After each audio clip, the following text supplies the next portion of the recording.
할렐루야. 예수 그리스도 이름으로 하나님 말씀 증거하겠습니다. 우리 다 같이 하나님 말씀 요한 1서 5장 4절에서 10절까지 말씀을 찾겠습니다. 요한 1서 5장 4절부터 10절까지의 말씀을 저와 여러분이 한 절씩 교독하겠습니다. 4절. 대저 하나님께로서 난 자마다 세상을 이기느니라. 세상을 이긴 이김은 이것이니 우리의 믿음이니라.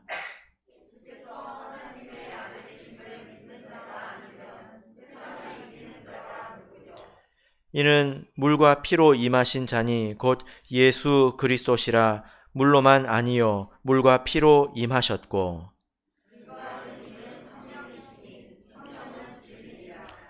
증거하는 이가 셋이니 성령과 물과 피라. 또한 이 셋이 합하여 하나이니라.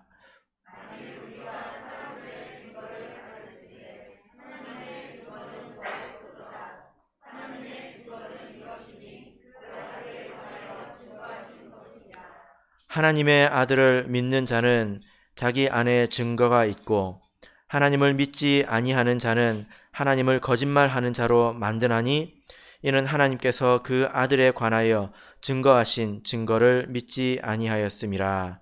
아멘. 네, 오늘 이 시간은 확실한 증거를 보여주어라 라는 제목으로 하나님 말씀을 증거하겠습니다. 여러분 돈키호테라는 이름을 아십니까? 많이 들어보셨죠? 이 돈키호테라는 이름은 소설의 제목이기도 하고 또 그 소설에 등장하는 사람 주인공의 이름이기도 합니다. 이 책을 읽어보지 않았다 하더라도 이 책에 등장하는 이렇게 주요한 내용은 아마 들어보신 적이 있으실 텐데요. 돈키호테 하면 어떤 그림을 여러분 가장 많이 보신 것 같습니까? 이 사람이 그 풍차를 거인이라고 착각해서 말을 타고 창을 들고 풍차로 막 돌진하는 그런 그림이 가장 많이 알려져 있지 않습니까? 그래서 이 사람이 도대체 어떤 사람이냐면 소설 속의 내용이 그렇습니다.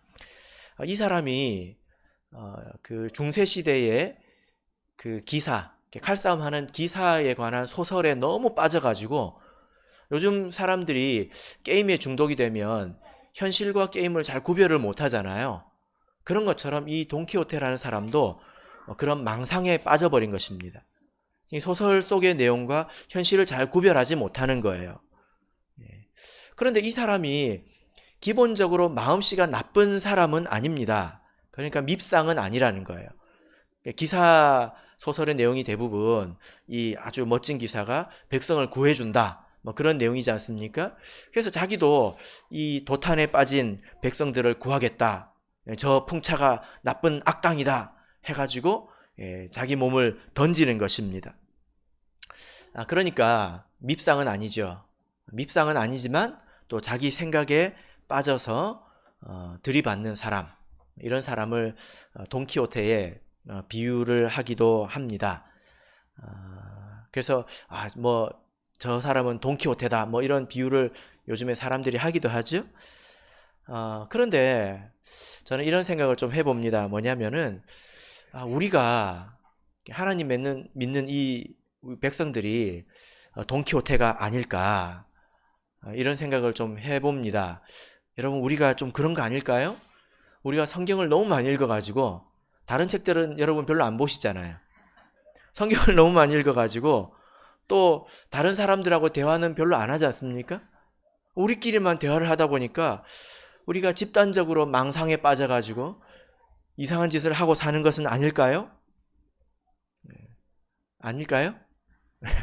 한번 좀 의심을 해봐야 되지 않을까요? 이제 저도 그 중에 한 사람이겠지만 이 세상 사람들의 입장에 제가 한번 가서 우리 성도를 보면 돈키호테처럼 보일 것 같습니다. 저 사람들은 정말 집단적으로 망상에 빠져 있다. 도대체 이해를 할 수 없이 산다, 이렇게 생각이 될 겁니다. 여러분, 혹시 주변에 있는 사람들한테 당신은 무슨 재미로 삽니까? 뭐 이런 이야기 들어보셨습니까? 무슨 재미로 삽니까? 아니, 술도 안 마시고 담배도 안 피고 도대체 무슨 재미로 삽니까? 뭐 이런 이야기 들어보셨습니까? 예, 이게 사실 그 뜻이거든요. 아니, 하는 말마다 이상합니다. 뭐 하나님의 뜻이 어쩐다 저쩐다. 세상 사람들이 그 말을 들을 때 이해를 하겠어요? 또 예수님이 오신다, 뭐 천국과 지옥이 있다, 뭐 보이는 게 다가 아니다, 뭐 그러면 세상 사람들이 듣기에는 도대체 저 사람이 무슨 말을 하는 거야?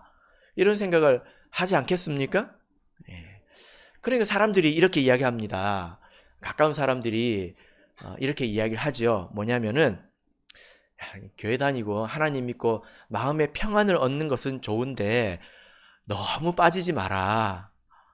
너무 그렇게 빠지지 말고 적당히 믿어라. 돈키호테야. 이런 뜻입니다. 그런 생각을 가지고 뭐라 그럴까, 좀 완곡히 표현하는 것이 너무 그렇게 빠지지 마라, 이렇게 표현을 하는 것입니다. 오늘 말씀을 읽어보면 정말 그런 것 같습니다. 자, 4절을 한번 보실까요? 4절 읽겠습니다. 시작. 대저 하나님께로서 난 자마다 세상을 이기느니라. 세상을 이긴 이김은 이것이니 우리의 믿음이니라. 예. 자, 여러분 여기 보세요. 우리가 이 말씀을 너무 진지하게 읽었는데요. 하나님에게서 난 자, 그러니까 하나님의 백성, 하나님의 자녀는 세상을 이긴다, 이렇게 되어 있습니다. 그러니까 밖에 있는 사람들이 듣기에는 이 일이 얼마나 웃긴 이야기겠습니까? 그죠? 얼마나 우스운 소리겠습니까? 면면을, 이 안에 앉아있는 사람들 면면을 이렇게 보면, 아니 뭐 잘난 사람도 없고 가방끈이 긴 사람도 없고 또 무슨 권력이 있는 사람이 여기 있습니까? 하다못해 천안시 시의원도 여기 없잖아요. 그죠? 시의원 여러분 우습게 아시죠? 국회의원도 아니고 도의원도 아니고. 근데 여기 있습니까? 그리고 돈 많은 사람 있습니까? 한 100억 정도 가지고 계신 분 계신가요? 그러니까 세상 사람들이 볼 때는 아니 뭐 별것 아닌 사람들인데, 뭐 이 세상에서 보면 있으나 마나 한 사람들인데 세상을 이긴다, 뭐 이런 말을 하니까 또 그런 말을 너무 진지하게 하는 거예요. 미쳤구나. 세상 사람들이 그렇게 보기에 딱 좋은 말씀입니다. 더군다나 세상에 보면 그런 사람들이 많지 않습니까? 여러분들이 보시기에도 저 사람들은 집단적으로 망상에 빠져가지고 이상하게 살아간다, 그런 사람들이 있잖아요. 어떤 사람들이 있습니까? 한국에 많습니다. 자기가 하나님이라고 이야기하는 사이비 교주들, 그리고 그 사람을 믿는 사람들 보면 이해가 안 되죠. 어떻게 저런 걸 믿고 어떻게 저렇게 살아갈까 이해가 안 되죠. 이렇게 손가락질합니다. 그리고 또 뭐 예를 들어 뭐 UFO 이런 거에 심취한 사람들, 왜 저렇게 살지? 저런 데 신경을 쓰고 살아가지? 하고 이해가 안 된다고 손가락질하는데 밖에 있는 사람들이 보면 우리가 그렇게 보인다는 거예요. 아니 비슷한 사람들끼리 왜 저러지? 이렇게 보인다는 것입니다. 그럼 여러분, 우리는 그런 돈키호테 같은 망상 환자는 아닐까요? 갑자기 목소리가 작아졌습니다. 그런 걸까? 아닐까요? 왜 아닙니까? 다른 사람은 기고 우리는 아닙니까? 그렇습니까? 그러면 이런 상황을 사자성어로 뭐라 그러죠? 내로남불이라고 하지 않습니까? 다른 사람들이 볼 때는 그렇게 보인다는 것입니다. 그럼 우리는 왜 아닙니까? 자, 8절 9절을 보겠습니다. 본문 말씀 8절 9절 같이 읽겠습니다. 시작. 증거하는 이가 셋이니 성령과 물과 피라. 또한 이 셋이 합하여 하나이니라. 만일 우리가 사람들의 증거를 받을진대 하나님의 증거는 더욱 크도다. 하나님의 증거는 이것이니 그 아들에 관하여 증거하신 것이니라. 예. 자, 여기 보면 우리가 어떤 것이 망상이고 어떤 것이 망상이 아니냐, 예, 바로 여기에 달려 있습니다. 만약 우리가 믿는 것, 또 우리가 따르는 것에 분명한 증거가 있다면 그것은 더 이상 망상이 아니죠. 예, 이것은 확실한 것입니다. 신명기 19장 15절을 보시면 사람이 아무 악이든지 무릇 범한 죄는 한 증인으로만 정할 것이 아니요 두 증인의 입으로나 세 증인의 입으로 그 사건을 확정할 것이며, 이렇게 말씀을 하고 있습니다. 그러니까 과거에 어떤 사건이 일어났을 때 무슨 증거, CCTV나 이런 것들도 변변치 않고, 이럴 때는 무엇이 증거가 되었다는 것입니까? 사람의 말이 증거가 되었는데, 여러분 실제로 어떤 사건의 현장에 두세 사람이 그것을 이렇게 보았다면 우리가 그것을 판단할 수 있습니다. 이 말을 따로따로 들어보고 비교를 해보면 이것이 맞춤 말인지 사실인지 이런 것을 우리가 판단할 수 있죠. 증거가 있다면 판단할 수 있다는 것입니다. 그런 것처럼 하나님께서 우리가 믿는 것에 대해서 증거를 주셨다면, 오늘 본문의 말씀에서는 하나님께서 증거를 주셨는데 하나를 주신 것이 아니라 세 가지를 주셨다고 말씀하고 있습니다. 만약에 이 증거가 있다면 우리가 믿는 것은 망상이 아니다라는 거죠. 그래서 여러분, 우리가 때로 세상을 살아가면서 내가 정말 좀 유난스럽게 살아간다, 내가 좀 이상하게 살아간다, 내가 정상인가? 나보다 가방끈이 길고 똑똑한 사람들도 이렇게 안 사는데 나는 도대체 왜 이렇게 살아가야 되지? 이런 생각이 들 때 하나님께서 우리에게 주신 이 증거를 꺼내어서 볼 줄 알아야 합니다. 만약에 그렇다면 우리가 세상을 판단할 수 있겠지요. 그죠? 예, 그것이 바로 세상을 이기는 것인데, 자, 4절 말씀을 다시 한번 읽어보겠습니다. 자, 4절 다시 읽겠습니다. 시작. 대저 하나님께로서 난 자마다 세상을 이기느니라. 세상을 이긴 이김은 이것이니 우리의 믿음이니라. 아멘. 자, 여러분, 우리가 세상을 이긴다라고 할 때 이것은 물리적으로 세상을 정복한다는 그런 뜻은 아니겠죠. 만약에 우리가 그런 뜻으로 말을 한다면 정말 허풍쟁이일 것입니다. 만약에 우리나라의 이렇게 대통령이라고 하더라도, 뭐 세계에서 최강대국의 대통령이라고 하더라도 내가 세계를 지배하겠다 그러면 사람들이 코웃음 칠 겁니다. 그죠? 예. 그러니까 이것은 어떤 돈으로나 권력으로나 지식으로 내가 세상 위에 올라서겠다, 세상을 내 발 아래 두겠다, 그렇게 말하는 것이 아닙니다. 그래서 하나님의 백성들은 돈을 벌거나 권력을 쌓아서 또 지식을 쌓아서 세상 위를 딛고 서려고 해서는 안 됩니다. 그것이 우리가 추구하는 바는 아니죠. 에베소서 6장 12절을 찾아보겠습니다. 그러면 이긴다는 말은 무슨 말일까요? 에베소서 6장 12절.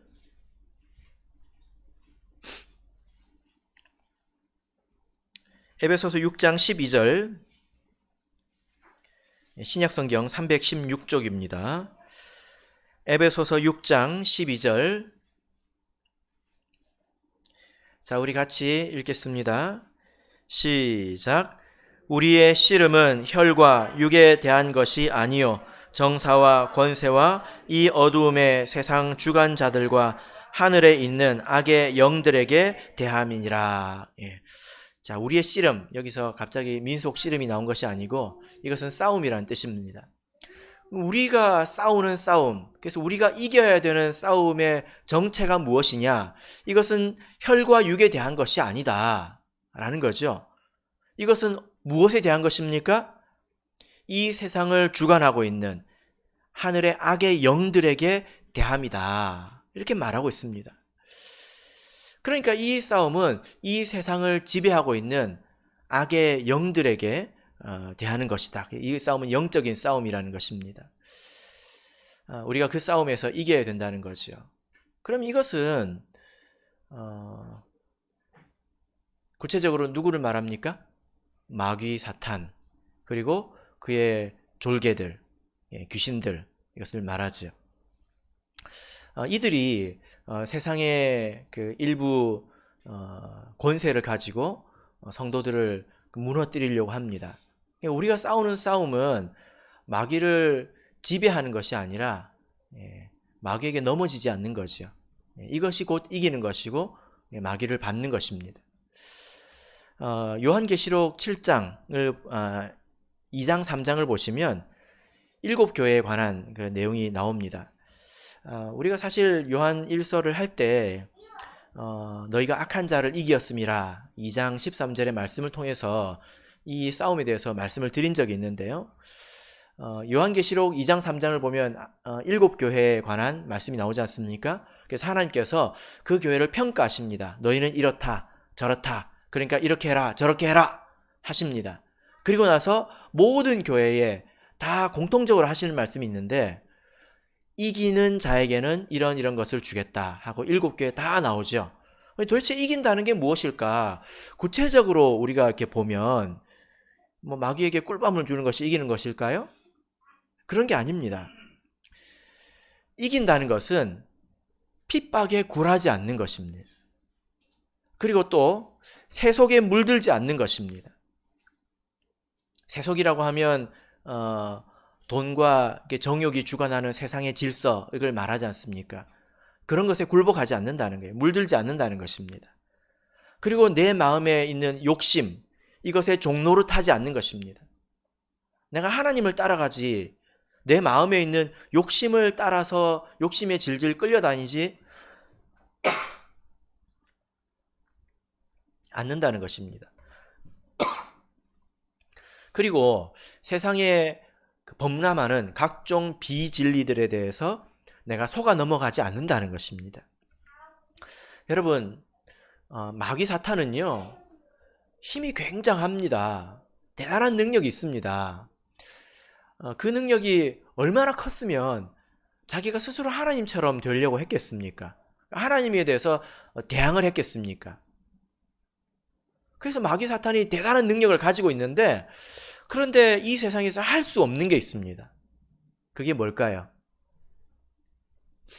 그게 뭐냐면 여러분들을 그리스도에게서 끊을 수가 없습니다. 이것은 하나님께서 허락하시지 않는 거죠. 하나님의 백성을 하나님에게서 끊어버리는 것을 할 수가 없는데 마귀는 그걸 제일 하고 싶습니다. 그죠? 예. 그러니까 어쨌든 그 지옥의 동무로 만드는 것이 마귀로서는 제일 하고 싶은 일인데 그걸 할 수 없으니까 어떻게 하는 것입니까? 여러 가지 핍박이나 또 유혹이나 욕심이나 또 비진리나 이런 것들로 그 사람이 스스로 하나님을 떠나게 만든다는 거예요. 핍박을 한다고 하는 것은 겁을 주는 거죠. 그죠? 그래서 어휴 무서워. 내가 하나님 믿으면 큰일 나겠네 하고 자기 발로 하나님을 떠나게 만드는 것입니다. 이것이 지는 것입니다. 반면에 핍박이 찾아와도 내가 그 자리에 가만히 있는다고 하는 것은 이것은 승리한 것이지요. 그리고 세속에 물들어서 돈이 최고야. 또 욕심에 물들어가지고 내가 하고 싶은 삶을 살아야 돼. 근데 하나님 안에 있으면 피곤해. 이것도 하지 말라고 그러고 저것도 하지 말라고 그러고 힘들어. 하나님 나중에 믿어야지. 내가 죽기 전에 내가 꼭 다시 돌아가야지. 그리고 떠나간다는 거예요. 이렇게 되는 것이 지는 것이라는 거예요. 그래서 성경을 보면 이 세상에 대해서 이긴 사람들이 나옵니다. 마귀는 이 세상의 주관자들이고 공중의 권세를 잡은 자이기 때문에 세상에 많은 것을 동원해서 우리 성도를 압박할 수 있습니다. 그러나 그 가운데서 흔들리지 않고 자기 믿음을 지킨 사람들이 있죠. 여러분 누가 생각나십니까? 다니엘과 세 친구, 또 스데반. 스데반은 죽었잖아요. 여러분 예수님의 이름으로 저주해가지고 상대방을 싹 쓸어버리는 게 승리가 아니에요. 무엇이 승리입니까? 내가 믿음을 지키는 거예요. 그래서 스데반이 돌에 맞아 죽었지만 지금 어디에 있습니까? 무덤 속에 있습니까? 어디에 있죠? 낙원에 있겠지요. 반면에 돌로 친 그 자들은 이긴 것처럼 보였지만 어디에 있습니까? 아마 심판을 받았을 것입니다. 히브리서 11장을 보면 아브라함이라든지 모세, 이 모든 믿음의 선진들이 다 이렇게 그런 위기 가운데서 자기가 마땅히 믿어야 될 것을 믿고 흔들리지 않고 붙잡아야 될 것을 버리지 않았다는 것입니다. 그래서 우리 믿음 안의 세계를 보면 하나님의 백성이 되었다가 이런저런 이유로 믿음을 떠나버리는 경우가 얼마나 많습니까? 이게 하나님을 부정해서 떠나는 게 아닙니다. 하나님 몰라가지고 내가 와서 보니까 하나님 없는 것 같아, 이렇게 해서 떠나는 게 아니라는 거예요. 하나님이 있는 거 압니다. 그런데 마음을 지키지 못한 거죠. 어쩔 수가 없네요. 어쩔 수가 없네요 하고 이제 떠나버리는 거죠. 자, 그래서 본문 4절을 보면 세상을 이김은 이것이니 우리의 믿음이니라. 우리가 믿음을 지키는 것이 곧 세상을 이긴 것이다 라는 것입니다. 마귀가 와가지고 우리에게 싸움을 걸죠. 그 어마어마한 힘으로 바깥다리, 안다리, 배치기, 뒤집기 다 시도하는데 이 사람의 마음은 흔들리지 않는 것입니다. 내가 하나님에 대해서 믿어야 될 것, 또 성경에 대해서 믿어야 될 것, 교회에 대해서 믿어야 될 것, 또 마지막 심판에 대해서 믿어야 될 것, 이런 그 믿음의 내용이 우리 교회는 이미 정리가 되어 있지 않습니까? 우리 기본 신앙이 바로 그것인데요. 그런 것에 대해서 여러 가지로 막 이쪽으로 넘겨보고 저쪽으로 넘겨보고 뒤집어보고 오늘 오고 내일 오고 그렇게 해도 이 사람은 도무지 꿈쩍을 하지 않는 것입니다. 우리 성도들 가운데서 그렇게 믿음을 죽을 때까지 지키고 살아가는 사람들이 많이 있습니다. 그죠? 그렇지 않습니까? 그것이 바로 믿음의 승리이고 세상을 향해서 이긴 것이다. 그러나 세상은 그런 모습을 보고 망상이다, 돈키호테 같다, 이렇게 비판하는 것입니다. 교회 사람들 보면 좀 착한 것 같긴 한데 좀 어리숙해가지고 그냥 자기가 믿는 거에 푹 빠져가지고 그냥 살아가는 것 같다, 이렇게 보지 않겠습니까? 자, 그런데 아까 말씀드린 것처럼 이렇게 믿는 것에 대해서 확실한 증거가 있다면, 그것도 사람의 증거가 아니라 하나님께서 보여주신 증거가 있다면 이것은 틀림없는 것이 되겠지요. 자, 5절을 보겠습니다. 5절 읽겠습니다. 시작. 예수께서 하나님의 아들이심을 믿는 자가 아니면 세상을 이기는 자가 누구려? 그래서 예수께서 하나님의 아들이심을 믿어야 된다. 이것은 우리가 믿는 모든 믿음을 이렇게 포괄하는 그런 표현입니다. 우리 신앙의 중심이죠. 그죠? 자, 6절에서 7절 하나님께서 이에 대해서 증거를 주셨는데 읽겠습니다. 시작. 이는 물과 피로 임하신 자니 곧 예수 그리스도시라. 물로만 아니요 물과 피로 임하셨고 증거하는 이는 성령이시니 성령은 진리니라. 자, 오늘 본문 말씀을 우리가 읽어보면 증거라는 단어가 이렇게 많이 나오는데 그 이전에 우리가 먼저 6절 말씀을 좀 이해를 해야 되겠습니다. 예수님이 물과 피로 임하셨고 또 물로만 아니고 물과 피로 임하셨다, 이렇게 똑같은 말을 2번 반복하고 있죠. 근데 원문을 보면 좀 다릅니다. 그래서 그것을 좀 뉘앙스를 살려서 여러분들께 말씀을 드려보자면, 예수님은 물과 피를 통해서 오셨다. 예수님 오셨죠? 근데 그 다음번에 언제 오십니까? 재림할 때 오시죠. 물론 영으로는 항상 우리와 함께 계시지만 이렇게 오신다는 것은 초림과 재림을 말하는 것입니다. 물과 피를 통해서 오셨다는 거예요. 그런데 물로만 아니요 그 물과 그 피 안에 오셨다, 이렇게 되어 있습니다. 그래서 여기 보면 한글 성경 보면 물과 피로, 또 2번째도 물과 피로 되어 있는데 원문을 보면 앞에는 물과 피를 통해서이고 두 번째는 물과 피 안에 이렇게 되어 있습니다. 근데 이 뜻을 잘 이해를 못하면 그냥 이렇게 번역을 할 수 있겠지요. 그리고 한 가지 차이가 또 있습니다. 앞에는 그냥 물과 피로인데 두 번째는 그 물과 그 피로 임하셨다. 그 물과 그 피 안에 임하셨다. 이런 것이 차이가 있습니다. 그래서 설명을 좀 들으셔야 이해가 되겠죠. 여러분, 우리 그 성도들이 성경에서 물을 보면 반가워합니다. 그래서 앞뒤를 읽어보기 전에 대본에 결론을 내버리죠. 물과 피 뭡니까? 세례. 그럼 맞을까요? 그렇게 결론을 내리면 나중에 되치기 당합니다. 너무 성급하게 결론을 내리면 안 됩니다. 우리가 받는 세례를 말하는 게 아니에요. 자, 지금 이것은 증거하는 것이죠. 그죠? 그리고 예수님께서 오신 것입니다. 예수님께서 오셨었죠. 그런데 여러분, 예수님께서 우리가 받는 세례를 통해서 오십니까? 여기 보면 오셨다. 이거 과거형입니다. 예수님께서 오셨다. 우리가 세례를 받을 때 예수님께서 오십니까? 항상 함께 계시지요. 그러나 세례를 받을 때 오시지는 않습니다. 만약에 그래서 이것이 정말 세례라고 한다면 세례를 받을 때마다 예수님께서 오셔야 되는 거잖아요. 근데 우리가 믿기로는 예수님은 재림하실 때 오십니다.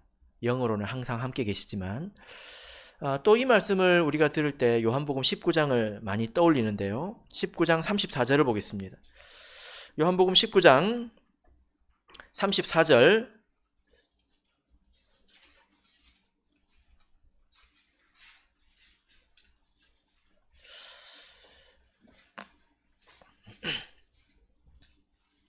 요한복음 19장 34절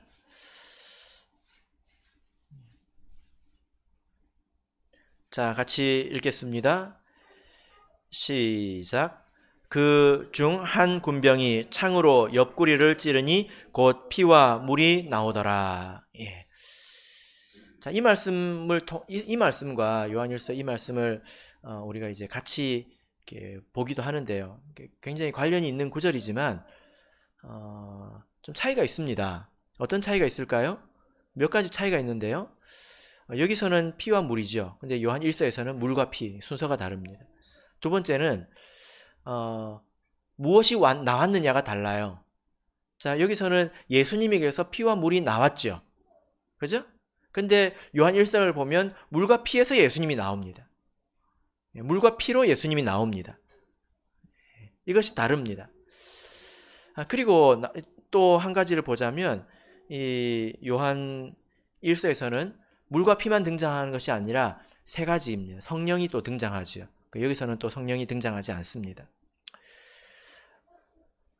그래서 우리가 이 요한 1서에서 하나님께서 예수님께서 이렇게 물과 피를 통해서 오셨다. 또 그 물과 피 안으로 오셨다. 안에 오셨다. 라는 말을 좀 이해를 할 수 있어야 될 텐데요. 자, 요한복음 1장을 보겠습니다. 요한복음 1장 31절에서 34절을 보겠습니다. 요한복음 1장 31절에서 34절 자, 같이 읽겠습니다. 시작. 나도 그를 알지 못하였으나 내가 와서 물로 세례를 주는 것은 그를 이스라엘에게 나타내려 함이라 하니라. 요한이 또 증거하여 가로되 내가 보매 성령이 비둘기같이 하늘로서 내려와서 그의 위에 머물렀더라. 나도 그를 알지 못하였으나 나를 보내어 물로 세례를 주라 하신 그 이가 나에게 말씀하시되 성령이 내려서 누구 위에든지 머무는 것을 보거든 그가 곧 성령으로 세례를 주는 이인 줄 알라 하셨기에 내가 보고 그가 하나님의 아들이심을 증거하였노라 하니라. 자, 여러분 여기 보면 31절 33절에서 나도 그를 알지 못하였으나 이렇게 말하고 있습니다. 그러니까 세례 요한이 자기에게 나오는 사람들이 되게 많았잖아요. 온 유대 사람들이 다 나왔다고 하니까 그 사람이 누구인지 어떻게 알겠습니까? 그리고 저 사람이 하나님의 아들인지 예수님이 뭐 이마에 적어놓고 다니신 것도 아니고 어떻게 알겠습니까? 또 이마에 적어놨다고 해서 그걸 믿을 수가 있겠습니까? 그래서 세례 요한이 하는 말이 뭐냐면 나도 몰랐다 이렇게 이야기를 한 거예요. 그런데 어느 날 세례 요한에게 하나님의 계시가 임했는데 요한아, 네가 물로 세례를 줄 때 누구 위에 성령이 내려서 임하는 것을 네가 보면 그분이 바로 메시아다. 그래서 하나님께서 세례 요한에게 증거를 주신 거예요. 그래서 세례 요한이 이렇게 세례를 베풀 때 예수님이 와서 세례를 받을 때 성령이 내려와서 예수님 위에 머무는 것을 보고 이분이 하나님께서 말씀하신 그 메시아구나 이걸 안 거예요. 하나님께서 보여주신 거죠. 그죠? 그래가지고 세례 요한이 뭐 했습니까? 세례 요한도 증거했습니다. 이 사람이 바로 메시아이다. 누구에게 증거했습니까? 자기 제자들에게 증거했어요. 세례 요한을 추종하는 그런 사람들이 많지 않았겠습니까? 나는 메시아가 아니다. 나는 메시아가 아니라 바로 저분이 메시아다. 그래서 제자들이 세례 요한을 떠나서 예수님을 쫓는 제자들이 되지 않습니까? 예수님께서 받으신 세례에는 여러 가지 의미가 있는데 여기 보면 31절에 보면 그를 이스라엘에게 나타내려 함이라 예수님이 등장하는 그런 의미가 있다는 것입니다. 그래서 이 예수님께서 공식적으로 세례를 통해서 등장하셨죠. 그리고 세례 요한에게 하나님의 아들이라는 것을 인정받으셨습니다. 하나님께서 그 증거를 보여주셨죠. 이것이 바로 예수님께서 물을 통해서 오셨다라는 뜻입니다. 그 다음에 이 피를 통해서 오셨다고 하는 것은 우리가 아는 것처럼 예수님의 십자가 사건을 의미합니다.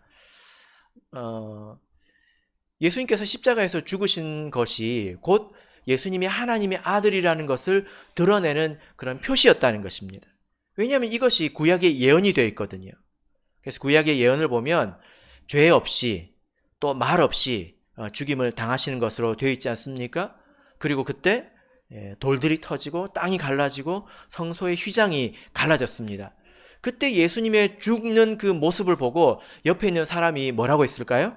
그 백부장이 뭐라고 했을까요? 이 사람은 진실로 하나님의 아들이었도다. 이렇게 이야기를 합니다. 사람이 그렇게 증언을 했지요. 근데 그뿐만이 아니라 예수님께서 하나님의 아들이라는 것은 부활을 통해서 증거가 된 것입니다. 일반 사람은 할 수가 없는 거죠. 하나님께서 자기 아들을 살리셨습니다. 그래서 예수님께서 부활하신 것을 보고 제자들이 와 진짜 이분이 하나님의 아들이 맞구나 하고 스스로 확인한 거예요. 제자들이 그 몸을 만져보고 직접 얼굴을 보고 음성을 듣지 않았습니까? 다 배신하고 떠났던 제자들이 왜 예수님을 위해서 죽는 사람이 됐을까요? 그 부활을 보았기 때문입니다. 여러분 한번 이렇게 생각해 보십시오. 예수님께서 십자가에서 죽는 일이 없었다면 하나님의 아들이라는 것을 증거할 수 있으셨을까요? 예, 없죠. 그래서 이 십자가의 사건은 우리를 위한 대속의 사건이기도 하지만 예수님이 누구라는 것을 드러내는 아주 주요한 사건 중에 하나라는 것입니다. 이것을 많은 사람들이 보았습니다. 500여 형제들도 다 보았다고 했지요. 자, 그 다음에 또 이것을 증거하는 것이 성령이라고 말씀을 하고 있습니다.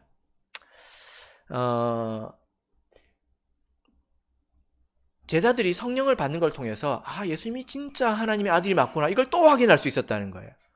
예수님의 부활을 보고 확인을 했지만 또 확인할 수 있었습니다. 왜 그럴까요? 자, 여러분 제자의 입장에서 잘 보세요. 어느 날 예수님께서 제자들에게 야, 나 이제 간다. 제자들이 불안했겠죠. 제자들이 가지 마세요 했을 겁니다. 예수님께서 뭐라고 하셨을까요? 내가 가는 게 너희들한테 좋아. 내가 가면 하나님께 성령을 받아서 너에게 줄 거거든. 이렇게 말씀하셨어요. 그러니까 너희들은 내가 이거 줄 때까지 예루살렘 떠나지 말고 기다려. 이렇게 하셨습니다. 그리고 예수님께서 제자들이 다 뚫어져라 쳐다보는 그 가운데서 하늘로 올라가셨어요. 사도행전 1장에 보면 제자들이 다 일부러 쳐다보라고 굉장히 오픈된 장소에서 이렇게 올라가시는 것을 보게 됩니다. 그리고 얼마 뒤에 그 약속하신 성령을 받습니다. 무슨 말입니까? 예수님이 하늘로 올라가셔서 이렇게 씩 올라가셔서 다른 데로 내려간 게 아니라 하늘로 가셔서 하나님 보좌 우편에서 그 말씀하신 성령을 받아서 우리에게 주신 것이 이것이구나 하고 예수님께서 하나님 보좌 우편에 계신 게 확실하구나, 이걸 또한 확인하게 됐다는 거예요. 성령을 받은 것이 무엇입니까? 우리 어떻게 알 수 있습니까? 우리가 방언을 통해서 성령 받은 것을 보고 들을 수 있다, 성경을 말씀하고 있죠. 그죠? 그래서 예수님께서 이 물과 피를 통해서 오셨고, 그리고 또 성령이 그것을 증거하는데, 자, 요한일서 5장 8절을 보겠습니다. 요한일서 5장 8절, 자, 읽겠습니다. 시작. 증거하는 이가 셋이니 성령과 물과 피라. 또한 이 셋이 합하여 하나이니라. 자, 예수님께서 물과 피를 통해서 오셨고, 근데 예수님께서 또 물과 피 안에 오셨다고 이야기했습니다. 근데 증거하는 이가 셋이다. 좀 어렵죠? 자, 여러분, 여기서 중요한 것은요, 지금 뭘 증거하고 있느냐, 이게 중요한 거예요. 어떤 사람이 재판정에 와가지고 갑자기 내밀었습니다. 이게 증거입니다 하고 내밀었습니다. 그러니까 판사가 황당한 거예요. 뭘 증거하는 건데? 그걸 알아야 이게 의미가 있죠. 자, 지금 물과 피와 영이 증거한다라고 말씀을 했는데, 지금 뭘 증거하고 있습니까? 물이 피라는 걸 증거하고 있습니까? 뭘 증거하고 있습니까? 예수님이 하나님의 아들이라는 걸 증거하고 있다는 거예요. 지금 그래서 이 증거라는 말이 무엇을 증거하는지를 우리가 놓치면 안 됩니다. 맞습니까? 저만 그렇게 생각하는 거 아니죠? 여기서 증거하는 것은 예수님이 하나님의 아들이 확실하다라는 것을 율법에 따라서 하나님이 스스로 두세 증인으로 증거하고 계시는 거예요. 그렇다고 제가 물이 피가 아니다라고 이야기한 건 아닙니다. 좀 이따 나와요, 그거는. 중요한 것은 이 세 증인이 무엇입니까? 예수님이 하나님의 아들이다라고 증거하고 있다는 것입니다. 자, 이 물과, 자, 여기 8절을 보시면 증거하는 이가 셋이니 성령과 그 물과 그 피다, 이렇게 성경에는 원문에는 되어 있습니다. 예수님께서 세례 받으셨던 그 물과 흘리셨던 그 피, 그리고 그 성령이 증거하고 있다, 이렇게 말씀하고 있는 거예요. 자, 여러분, 이게 무슨 말이냐면요, 자, 우리 창세기를 보겠습니다. 비슷한 사건이 있습니다. 창세기 4장 10절을 보겠습니다.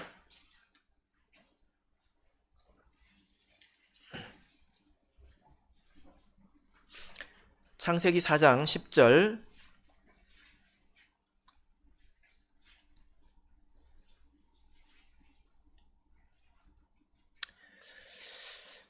창세기 4장 10절 읽겠습니다. 시작. 가라사대 내가 무엇을 하였느냐, 내 아우의 핏소리가 땅에서부터 내게 호소하느니라. 자, 이 내용은 가인이 아벨을 돌로 쳐 죽였을 때 그때의 내용이죠. 그래서 아벨이 피를 흘렸습니다. 그래서 그 피가 땅에 쏟아졌겠죠. 그죠? 근데 그 피가 하나님을 향해서 지금 호소하고 있다고 지금 하나님 말씀하시는 겁니다. 그 피가 일종의 증거라는 거예요. 그 증거가 하나님 앞에 있으니까 왜 이렇게 죄 없는 피가 있느냐 하고 하나님께서 심판하실 수밖에 없다는 거예요. 아벨의 피가 호소한다는 것입니다, 하나님께. 자, 우리 히브리서 12장을 보겠습니다. 히브리서 12장 22절에서 24절까지를 보겠습니다. 히브리서 12장 22절에서 24절,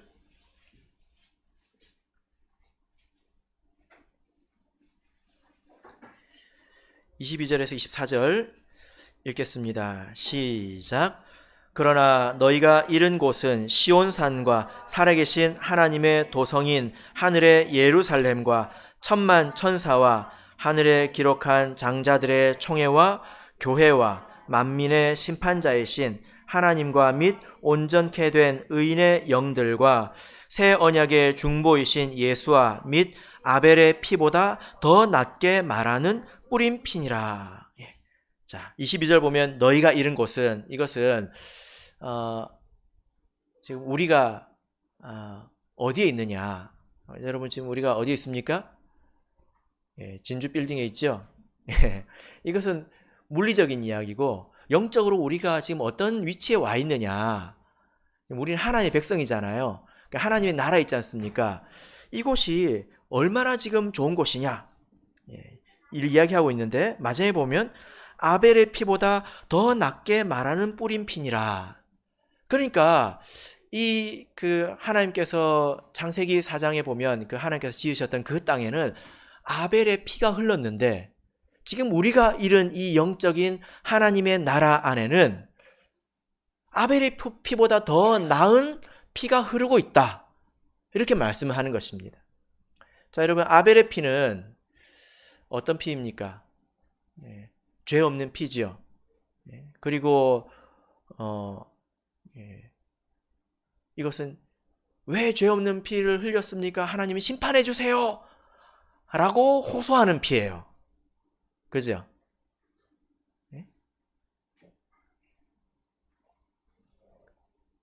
그런데 이 영적인 하나님의 나라에 흐르는 이 예수 그리스도의 피는 뭐라고 호소할까요? 동일하게 죄 없는 피입니다. 근데 뭐라고 호소할까요? 내가 이들을 위해서 대신 죽었으니 하나님 이 사람을 심판하지 마세요 하고 호소하는 겁니다. 그러니까 아벨의 피는 심판해 주세요 하고 호소하고, 예수님의 피는 심판해 주지 마세요 하고 호소하는 거예요. 그죠? 여러분,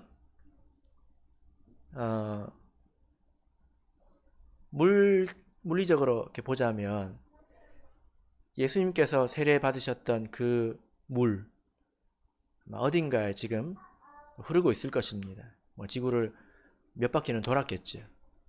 그리고 예수님께서 흘리신 그 피 또 어딘가에 있을 것입니다. 그러나 이것은 영적인 이야기죠. 그죠?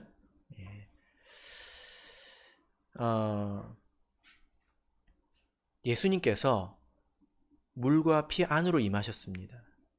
그래서 우리가 물과 피 안으로 들어가야 예수님을 만날 수 있어요. 그것이 무엇입니까? 그게 바로 세례죠. 그러면 그 안에서 우리가 속죄의 효력을 얻게 되는 것입니다. 자, 요한 1서 5장 9절을 보겠습니다. 요한 1서 5장 9절 같이 읽겠습니다. 시작. 만일 우리가 사람들의 증거를 받을진대 하나님의 증거는 더욱 크도다. 하나님의 증거는 이것이니 그 아들에 관하여 증거하신 것이니라.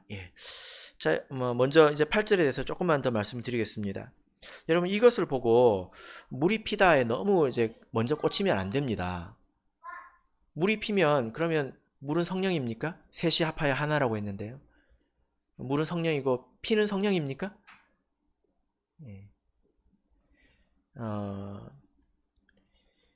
셋이 합하여 하나라는 말은 셋이 하나를 증거하고 있다는 뜻입니다. 이 예수님께서 받으신 세례, 그리고 흘리신 피, 그리고 성령이 동일하게 무엇을 가리키고 있습니까? 예수가 하나님의 아들이고 구세주이다 라는 것을 가리키고 있지 않습니까? 그죠? 그 뜻이에요. 그러나 우리가 이 물과 피 안에서 속죄의 효력을 받는 것은 틀림이 없습니다. 예수님께서 물과 피를 흘리셨기 때문이죠. 그리고 우리가 그렇게 그 물과 피 안에서 예수님을 만날 때에 우리에게 하나의 약속이 생기는데 곧 성령을 우리에게 주시겠다는 것입니다. 여러분, 그래서 우리가 보고 들을 수 있도록 성령을 받지 않았습니까? 예, 이것이 우리에게 확실한 증거가 되는 것입니다. 예. 자, 여러분, 세상 사람들이 여러분들을 이렇게 비아냥거려도 여러분들 마음속에 이런 확실한 증거가 있다면 여러분들께서 별로 영향을 받지 않을 거예요. 별로 흔들리지 않을 것입니다. 제가 이렇게 여러 이제 구도자들을 이렇게 만나보면서 참 우리 성도님들에 대해서 신기하게 생각되어지는 게 뭐냐면, 우리 그 성도님들만큼 하나님이 정말 계시다라는 것을 분명하게 아는 사람, 또 그렇게 말하는 사람이 거의 없습니다. 여러분들은 하나님이 있다 하고 믿는 수준이 아니라 아는 수준이죠. 그죠? 예. 어떻게 그렇게 됐습니까? 예. 예. 그래서 세상에 우리보다 훨씬 더 지식이 많은 사람들, 훨씬 더 많이 아는 사람들이 우리 삶의 방식에 대해서 이러쿵저러쿵 해도 우리가 뭐라고 말합니까? 너희들이 지금 뭘 좀 모른다 말할 수 있는 것입니다. 이게 참말이죠. 그 사람들이 뭐라고 말해도 우리는 개의치 않습니다. 바울 사도가 그랬죠. 바울 사도가 뭐라고 했냐면요, 고린도전서 2장에 가보면 이런 말을 했는데, 신령한 사람은 모든 것을 판단하지만 아무에게도 판단받지 않는다, 이렇게 말을 했습니다. 그러니까 자기는 하나님의 영이 있기 때문에 보이는 세계건 보이지 않는 세계에 대한 그 이치가 머릿속에 있다는 거예요. 근데 보이는 세계만 가지고 판단하는 사람들의 말을 신경 쓰지 않는다는 것입니다. 여러분, 그래서요, 주눅 들어서 살지 마세요. 여러분들이 사는 게 맞습니다. 왜냐하면 여러분들은 하나님이 있다는 것을 알고 그분을 어떻게 믿어야 되는지 여러분들이 이미 알고 있기 때문이죠. 여러분들은 저기 우리나라 그 서울대학교 가가지고 좀 강연을 하셔도 괜찮습니다. 교수님들 딱 앉혀놓고 바른 삶이란 무엇인가? 뭐 그럴 자신 없습니까? 할 수 있죠. 그래서 한 분은 서울대학교 가시고 한 분은 저기 하버드대학교 가셔가지고 강의를 좀 하시길 바랍니다. 왜냐하면 그분들이 모르는 것을 우리는 보았고 그분들에게 없는 증거가 우리에게 있기 때문에 우리는 초월적인 판단을 할 수 있다는 것입니다. 히브리서 11장을 보겠습니다.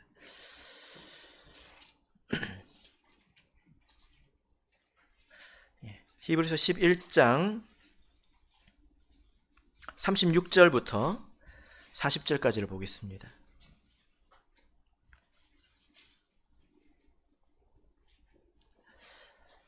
히브리서 11장 36절에서 40절까지 읽겠습니다. 시작.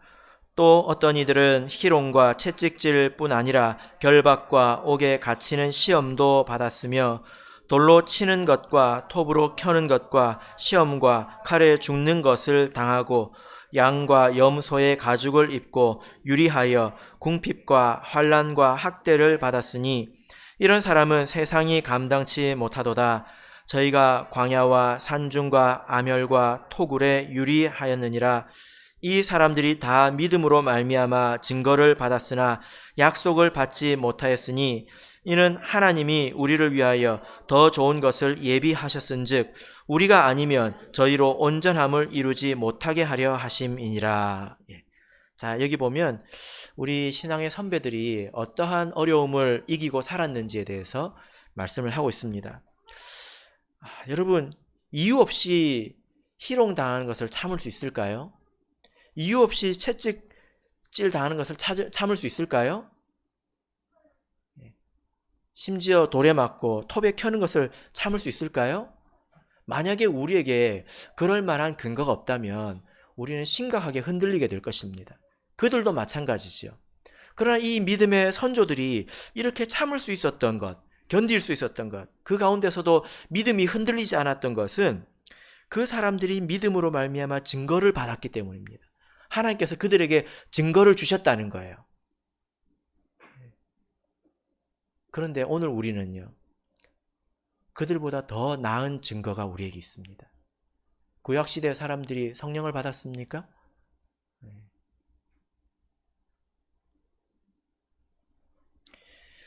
그래서 여러분, 세상을 살아나가는 데 있어서 이 증거를 확실하게 붙잡고 또 성령을 의지해서 간절히 기도할 때 우리 마음이 요동치지 않을 거예요. 깊이 박힌 말뚝처럼 흔들리지 않을 것입니다. 그래서 누군가 여러분의 삶을 비웃고 조롱하고 그런다면 여러분 속에 있는 증거를 보여주십시오. 예전에 제가 처음 교회 나올 때 제 친구가 학교에서 방언 기도를 한 적이 있었습니다. 보여준다고. 예. 그래서 말씀의 결론 맺겠습니다. 돈키호테라는 소리를 우리가 100번을 들어도 우리는 흔들리지 않습니다. 우리에겐 증거가 있기 때문이죠. 그래서 우리가 욕심에도 흔들리지 않고 세속에도 물들지 않고 핍박에 굴하지 않습니다. 이렇게 승리하는 이기는 삶을 살아가시기를 예수 그리스도 이름으로 축복합니다.